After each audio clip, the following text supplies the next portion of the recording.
What did you guys learn from last week? I know going into a game against a pretty good Shenandoah football team, and you play them over there, and once they got things rolling, it kind of seemed like it snowballed from there. We just need to work on our technique more and do real good and stuff, and just work on technique really. Was it a case where they were just more physical from the outset than you guys?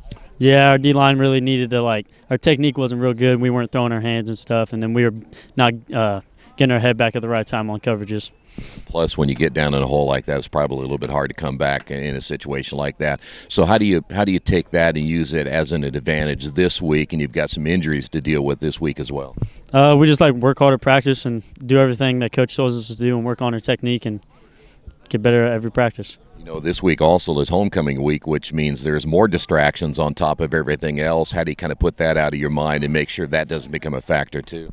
We just go to all the events that we have this week and have a good time at them, and then come out on practices and work real hard like we do every other day.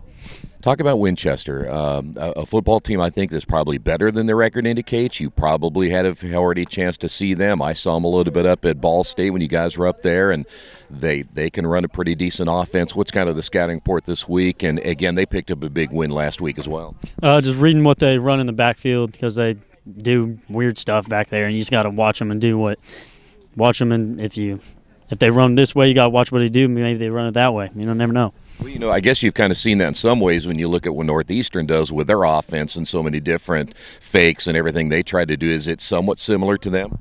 Yeah, they do a lot of sweeps and ISOs and a bunch of stuff. We just got to watch what they do in the backfield. From another standpoint, again, last week it wasn't a conference game, and that probably helps too, and you guys are still in the conference race, so I'm sure this team is still upbeat. Talk about the mentality of the team right now as you enter the last 3 games of the year. We just try to play as hard as we can and do everything right, because we went out. We can share conference or win conference. We don't know.